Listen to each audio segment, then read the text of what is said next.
سورہ آل عمران آیت نمبر 97 میں اللہ تعالیٰ نے ارشاد فرمایا وَلِلَّهِ عَلَى النَّاسِ حِجُّ الْبَيْتِ مَنِ اسْتَطَاعَ إِلَيْهِ سَبِيلًا، اور لوگوں پہ اللہ کے لیے، اللہ کی رضا کے لیے حج فرض ہے۔ کس پہ فرض ہے؟ مَنِ اسْتَطَاعَ إِلَيْهِ سَبِيلًا، جو وہاں تک جانے کا رستہ جو ہے نا خرچ اگر اس کے پاس ہے تو پھر اس پہ حج اللہ کے گھر کا کرنا فرض ہے، لازم ہے، ضروری ہے۔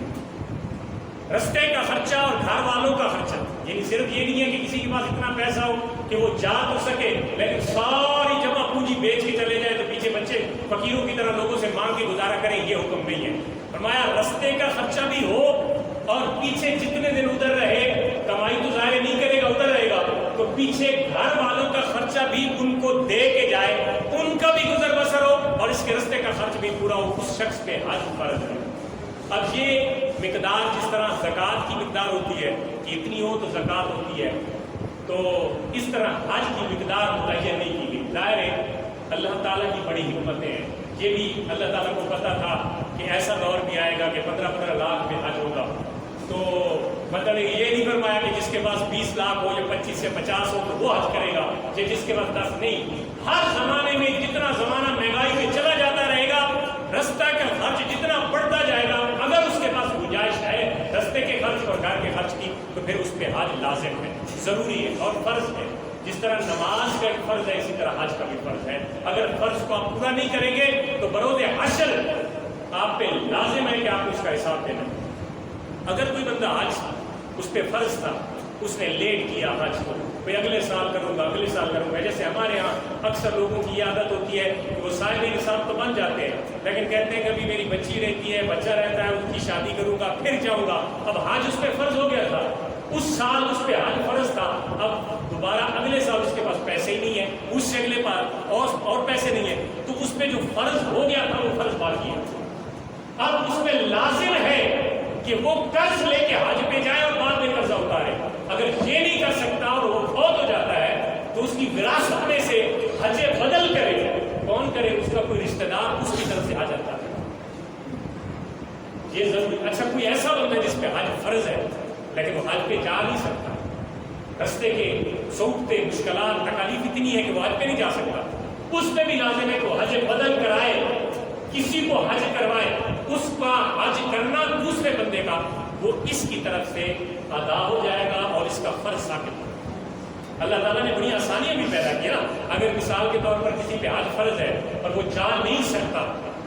اب ہر صورت میں بندہ کہے کہ شریعت یہ کہے کہ اس نے حج کرنا ہے اور وہ جا ہی نہیں سکتا، ظاہر ہے وہ گناہگار ہوگا، لیکن شریعت نے رستہ دیا۔ رستہ کیا دیا کہ خود نہیں جا سکتا، سفر کی صعوبتیں ہیں، پھر کسی کو کروا دے، جب وہ کرے گا تو اس کی طرف سے حج ادا ہوگا۔ اور پھر اس میں ایک کنڈیشن ہے جو میں نے آیت پڑھی نا، آیت نمبر 97 سورہ آل عمران کی، کہ للہ، شرط یہ ہے اگر آپ عمرہ کرنے جا رہے ہیں یا حج کرنے جا رہے ہیں، ظاہر میرا موضوع عمرہ نہیں ہے، حج ہے تو میں حج کے متعلق بات کروں گا، تو یہ جو حج ہے اس میں ایک شرط ہے، للہ ہے، یہ اللہ کے لیے ہونا چاہیے، اس میں ریاکاری، دکھلاوا، حاجی کہلوانا، الحاج کہلوانا نہیں ہونا چاہیے، بلکہ اللہ کی رضا ہونی چاہیے۔ کیوں کہ اللہ نے مجھ پہ لازم کیا، مجھے اللہ نے اتنی توفیق دی کہ میں حج پہ جاؤں، ظاہر ہے بس میں عبادات الہی میں مگن رہوں گا اور دنیا کی جتنی جو ہے چیزیں میں چھوڑ دوں گا۔ ریاکاری بہت بری بلا ہے، یہ جو دکھاوا ہے نا، جو ہمارے معاشرے کی سمجھو ایک اس پہ روٹس، اس کی جڑیں ہمارے تمام اعمال میں آ گئی۔ ہم نماز پڑھتے ہیں تو بھی دل کے کسی کونے میں ہوتا ہے کہ ہم نماز پنج گانا پڑھ رہے ہیں، لوگ کہیں یار نمازی تو پکا ہے، حج کرنے جا رہے ہیں تو لوگوں کے ذہن میں یار حاجی ہے۔ اب تو اللہ معاف کرے، مطلب دنیا میں ایک مذاق اس طرح کا بن گیا ہے، لوگ اس عبادت کو بھی مذاق سمجھنے لگے ہیں، تو کوئی ایسا پٹھا کام کرے تو بندہ کہتا ہے یہ حاجی تو نہیں ہے۔ اللہ کے بندے، حج تو انسان کو تمام برائیوں سے روکتا ہے، اور جو بندہ حج کو اللہ کی رضا کے لیے جاتا ہے، پتہ ہے کیا اتنا اجر ہے؟ فرمایا کیوم ولدتہ امہ، جو حج کر کے اللہ کی رضا کے لیے واپس آ جائے تو اس کی جو بعد کی سچویشن ہے حج کے بعد کی، وہ اس طرح ہے جیسے اس کی ماں نے ابھی اس کو جنا ہے، یعنی وہ پاک اور صاف، نیٹ اور کلین ہے، کوئی قدرن، کوئی گناہ اس پہ، کوئی ایسی چیز نہیں ہے۔ تو حج کرنے کا اتنا مطلب فائدہ ہے، اتنا اللہ تعالیٰ نے اس میں اجر رکھا ہے۔ جب حضرت ابراہیم علیہ السلام نے مکہ کی تعمیر مکمل کی نا، بیت اللہ کی، خانہ کعبہ کی، تو اب اور بندہ تو تھا نہیں وہاں پہ، رش تو تھا نہیں، اب 33 لاکھ بندے تو تھے نہیں وہاں پہ۔ تو جب مکمل کی، چھت ڈل گئی، مکمل ہو گئی، تو حضرت ابراہیم نے عرض کی مولا یہ تیرا گھر تو میں نے مکمل کر دیا، اب اس کو آباد کرنے کے لیے، اس کو ادھر رش لگانے کے لیے، ادھر بھیڑ لگانے کے لیے، ہجوم اکٹھا کرنے کے لیے کیا کیا جائے؟ تو اب ایک اللہ نے حکم دیا اور دوسرا حضرت ابراہیم نے دعا مانگی۔ اللہ نے حکم کیا دیا کہ وَأَذِّن فِي النَّاسِ بِالْحَجِّ، اے ابراہیم اس پہاڑی پہ چڑھ جا، صفا و مروہ کی، کھڑے ہو کے اعلان کر دے کہ آؤ لوگوں اللہ کے گھر کا حج کرو۔ اب اس موقع پہ جو روحیں زمین کے اوپر تھی یا جو عالم ارواح میں روحیں تھی، جنہوں نے لبیک اللہم لبیک کی آواز دی، قیامت تک ان کے مقدر میں ہے کہ وہ حج ضرور کریں، وہ حج ضرور کریں۔ اب آواز کس نے دی؟ وہ 4000 سال پہلے کم و بیش حضرت ابراہیم نے آواز دی تھی، اعلان کیا تھا، جیسے ہمارے یہاں اعلان کیا جاتا ہے، اسی طرح حضرت ابراہیم نے اعلان کیا کیا کہ لوگوں اللہ کے گھر کا حج کرو۔ اب یہ آواز، یہ اللہ کی قدرت ہے، تیری اور میری تو کوئی آواز اگر سپیکر نہ ہو تو اس دیوار کے پیچھے نہیں جاتی، تیری میری آواز کی یہ پوزیشن ہے، اور اس میں اتنی طاقت نہیں ہے کہ سپیکر نہ ہو تو ہم کسی اور کو سنا سکیں، ایک کمرے تک آواز محدود ہے، زیادہ سے زیادہ ایک گاؤں میں جا سکتی ہے، لیکن اللہ کے پیغمبر کی آواز سنیں، ایک دنیا کے اوپر بسنے والے صرف نہیں، جو روحیں ابھی ماؤں کے رحموں میں اور باپ کی پشتوں میں اور عالم ارواح میں تھی، اللہ نے ان روحوں کو بھی حضرت ابراہیم کی آواز سنا دی، اور ان روحوں تک آواز گئی، اور ان روحوں نے جس نے بھی جواب میں کہا تھا لبیک اللہم لبیک، حاضر ہے مولا تیری بارگاہ میں حاضر ہے، تو اللہ تعالیٰ ان روحوں کو جنہوں نے جواب دیا تھا، ان کی قسمت میں، ان کے دنیا میں آنے کے بعد اللہ تعالیٰ حج بیت اللہ ان کی قسمت میں رکھ دے گا، لکھ دے گا، اور وہ کرتے رہیں گے۔ دوسری، یہ تو اللہ کا حکم تھا نا، ابراہیم جب پریشان ہوئے کہ گھر تو تعمیر ہو گیا، اللہ کا اب کیا کرے، تو اللہ نے فرمایا اعلان کر، آپ کے بندے اکٹھے ہو جائیں گے، ہو رہے۔ دوسرا، جب تعمیر مکمل ہوگی، باپ بیٹا دونوں کھڑے تھے، تو حضرت ابراہیم نے ہاتھ اٹھائے، ربنا وابعث فیہم رسولا، اے اللہ مزدوری منگنی ہو، چھت ہو گئی نا، چھت ہو کے مزدور نو دینی، مزدوری کی منگی، میں مولا یہ گھر تیرا میں نے مکمل کر دی، چھت بھی ڈل گئی ہے، باپ بیٹا تیری بارگاہ میں حاضر ہے، دونوں پیغمبر ہیں، اللہ کے نبی ہیں، کیا کہہ رہے ہیں؟ اے اللہ ایک اپنا خصوصی خاص برگزیدہ پیغمبر نازل فرما جو اس تیرے گھر کو آباد فرما۔ اب رسولن، یہ حضرت ابراہیم کی جو دعا تھی نا، تو وہ حضرت اسماعیل علیہ السلام بھی ساتھ کھڑے تھے، اور حضرت اسماعیل علیہ السلام کی جو نسل تھی، اور ان میں آپ کے اور میرے لجپال کریم آقا صلی اللہ علیہ وسلم کی ولادت ہوئی، اور پھر آپ دیکھ رہے ہیں کہ حضور نے حج فرمایا، حضرت ابراہیم نے بھی شروع کیا، تمام پیغمبروں نے بھی کیا، اور پھر آقا علیہ السلام نے جن اداؤں کو بتایا اپنے صحابہ کو کہ ایسے ایسے کرو، تو آج تک بھی چل رہی اور قیامت تک چلتی رہی۔ تو بنیادی طور پہ حج کے جو ہم ارکان ادا کرتے ہیں، جو حج کے دو فرض ہیں، ایک فرض ہے عرفہ میں، یعنی مقام عرفات میں تھوڑی دیر کے لیے انٹر ہو جانا، یہ فرض ہے، یہ فرض ہے، یعنی میدان عرفات میں انٹری، داخل ہونا، یہ فرض ہے، حج کا ایک فرض مکمل ہو گیا۔ دوسرا، مقام عرفات سے واپسی پہ طواف زیارت کرنا، طواف کرنا خانہ کعبے کا، اس کو کہتے ہیں طواف زیارت، وہ طواف اور میدان عرفات یہ دونوں حج کے فرض ہیں، اگر دونوں میں سے ایک بھی رہ گیا تو حج نہیں ہوگا۔ باقی ہیں واجبات، صفا و مروہ کی اپنا صحیح کرنا، یہ واجب ہے، مزدلفہ میں ٹھہرنا، یہ واجب ہے، شیطان کو کنکریاں مارنا، یہ واجب ہے۔ اگر واجبات میں سے کوئی رہ گیا، مس ہو گیا، تو آپ دم دیں گے، ایک قربانی کا جانور دیں گے تو آپ کا حج ادا ہوگا۔ یہ تو میں خیر ان کو سمجھاؤں جو شوق رکھیں کہ ہم حج پہ جا رہے ہیں سمجھائیں، تو آپ کو رغبت دلانے کے لیے بات بتا رہا ہوں کہ نیت رکھیں کہ انشاءاللہ ہم اللہ کے گھر کا حج کریں۔ نیت رکھے، کیونکہ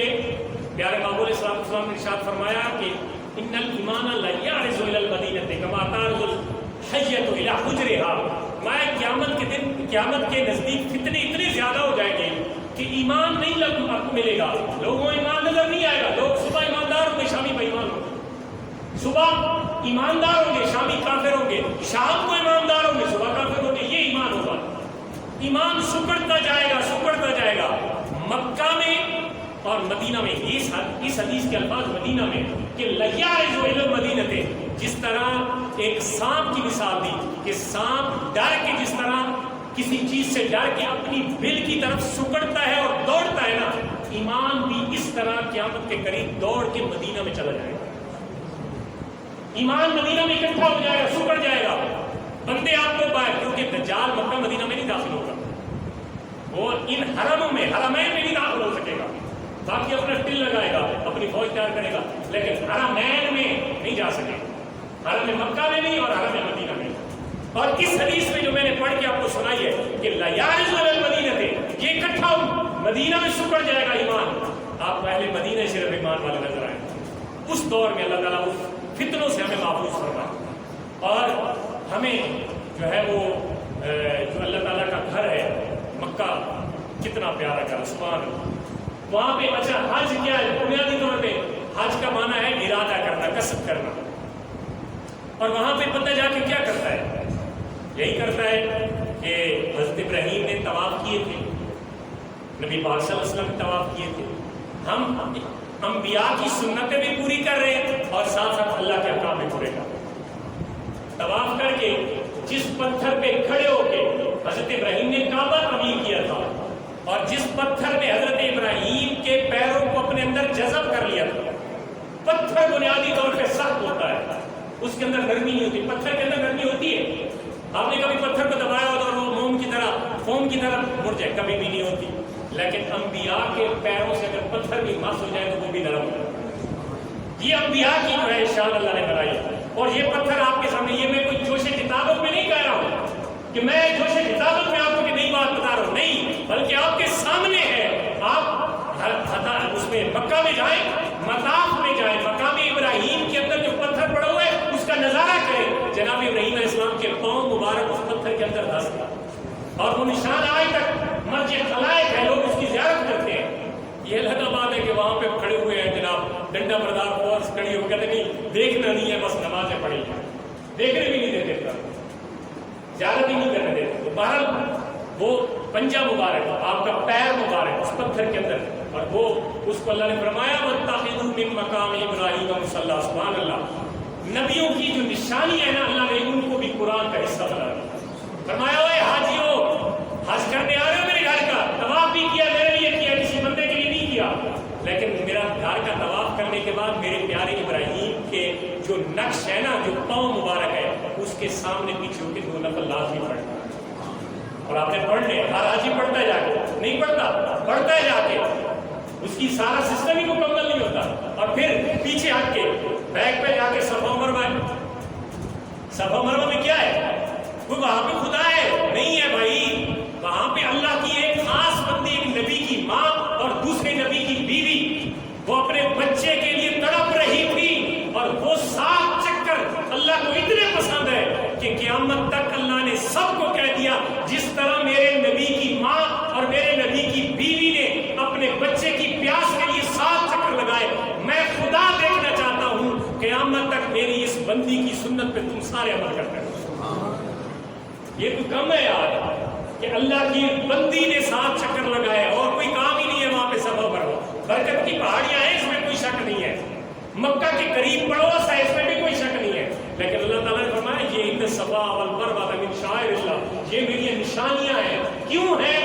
میری بندی نے یہاں پہ چکر لگائے تھے اپنے بیٹے کی پیاس اور پانی کے لیے، تو وہ ساری میدان عرفات میں کیا ہے؟ حضرت آدم علیہ السلام اور اماں حوا کا وہاں پہ جو ہے وہ ملاپ ہوا تھا، ایک اور دوسری وجہ عرفات میں کھڑے، یہ عرفات کا میدان ہے نا، قیامت کا جو ہوگا نا وہ اجتماع، یعنی میدان معاشر جو ہوگا وہ میدان عرفات میں ہوگا، اس لیے جانے کی خواہش پیدا کرو دل میں، کہ ہم میدان عرفات میں انشاءاللہ جائیں گے اور انشاءاللہ اللہ تعالیٰ ہم سب کو حج کی سعادت نصیب کرے گا. بولتے ہیں آمین اونچی آواز سے. میدان عرفات میں قیامت برپا ہوگی اور اسی میدان کو اللہ زمین سے اٹھا کر آسمانوں پہ لے جائے گا. اس سے کوئی بعید نہیں ہے, یہ اس کی قدرت ہے. اس کی قدرت پہ ایمان رکھنا ہر مسلمان پہ ضروری اور لازم ہے. اور اس لیے وہاں پہ اور عرفہ, یوم ترویہ, یوم عرفہ اور یوم الضحیٰ یعنی قربانی کا دن, یہ 3 دن. جب پہلا حضرت اسماعیل حضرت ابراہیم علیہ السلام کو خواب آیا نا پہلی رات کے اپنے بیٹے کو ذبح کر دے, آپ سوچ بچار میں پڑ گئے کہیں کوئی شیطان تو مجھے نہیں بدلا رہا کہ بیٹے کو ذبح کر, تو سوچ بچار میں پڑ گئے. 8 ذوالحجہ کا واقعہ ہے, تو اس کا نام رکھا گیا یوم ترویہ یعنی سوچ بچار کا دن. اگلے دن جب دوبارہ خواب آیا تو آپ پہچان گئے کہ یہ خواب کوئی عام خواب نہیں ہے, بلکہ 9 ذوالحجہ کو یوم عرفہ کہا جاتا ہے, یعنی پہچان کا دن. تو حضرت ابراہیم نے یقین کر لیا کہ واقعتاً یہ جو حکم ہے نا بیٹے کو ذبح کرنے کا, یہ اللہ کی طرف سے. تو اگلے دن جو ہے آپ نے اپنے بیٹے کو لیا اور میدان مینا میں آپ چلے گئے, اور وہ جگہ ہم نے زیارت کی ہے, آپ نے ابھی زیارت کی ہوگی, وہ جگہ جہاں پہ حضرت اسماعیل علیہ السلام کو اللہ تعالیٰ کے حکم کے مطابق جناب ابراہیم نے ذبح کے لیے لٹایا اور چھری چلائی, لیکن اللہ کے حکم سے چھری نہیں چلی. آپ نے غصے سے پتھر پہ ماری تو پتھر 2 ٹکڑے ہو گیا, لیکن پھر اٹھا کے چھری گلے میں چلائی تو نہیں چل رہی تھی, کیونکہ اس زبان میں عاشق نے کہا کہ یار یہ چھری پتھر کو تو کاٹتی ہے لیکن بندے کو نہیں کاٹتی. تو کسی عاشق نے اس کا ترجمہ یوں کیا, انہوں نے کہا کہ جی میں چھری کیا کروں, الجلیل ینہانی والخلیل یامرنی, کہتا ہے خلیل مجھے کہتا ہے کاٹ اور جلیل کہتا ہے رک جا, میں کس کی مانگوں. سبحان اللہ. جلیل کہتا ہے نہیں کاٹنا, میرا نبی ہے, میرا پیغمبر ہے, میں تو اپنے بندوں کو آزما رہا ہوں. اس سے بڑی آزمائش کوئی اور ہوگی کہ اکلوتا بیٹا اور جوان بیٹا, باپ اس کے گلے پہ چھری چلا رہا ہے, اس سے بڑی آزمائش اور کوئی نہیں. ظاہر اولاد والے ہیں آپ, اور جن کی بڑی صرفے کی اولاد ہے, بچے 2 ہی اچھے والے لوگ, وہ ذرا سوچیں. زیادہ اولاد ہو تو بندہ پھر بھی کہتا ہے چلو ایک آدھا قربان ہو جائے اللہ کی راہ میں, اور جس کے بچے 2 ہی اچھے ہوں تو وہ اگر قربانی پہ آ جائے تو کیسے کرے. یہاں پہ تو ایک ہی بچہ تھا حضرت اسماعیل علیہ السلام, اور اللہ کے حکم کے مطابق حضرت ابراہیم جب اس کو لے گئے تو ذرا آپ امیجن کریں نا, سوچیں کہ باپ وہ کتنا حوصلے اور جگرے والا تھا جس نے اللہ کے امتحان کے سامنے اپنا سر تسلیم خم کیا, اور پھر اللہ تعالیٰ نے اتنا مقام دیا کہ کتنے انبیاء کرام آپ کی نسل سے چلے. 2 بیٹے تھے, حضرت اسحاق اور حضرت اسماعیل. حضرت اسحاق سے بنی اسرائیل کے سارے نبی پیدا ہوئے, اور حضرت اسماعیل سے حضرت اسماعیل کی نسل سے نبی پاک صلی اللہ علیہ وسلم اللہ کے حبیب اور حضور خاتم النبیین صلی اللہ علیہ وسلم صرف آپ اکیلے نبی پیدا, اور اللہ تعالیٰ نے آپ کو ختم نبوت کا تاج عطا فرمایا. تو حج کی 3 قسمیں, ایک حج تمتع ہے, ایک حج افراد ہے, اور ایک حج قران ہے. 3 قسمیں جو حج کی ہیں وہ یہ ہے. ہمارے یہاں لوگ حاجی جاتے ہیں نا عمرہ کرنے والے, ان کو اکثر پتہ ہی نہیں ہوتا کہ ہم نے کرنا کیا ہے, اس لیے اہل علم کے پاس بیٹھا کرو. حج قران یہ ہوتا ہے, یہ حج قران کہ آپ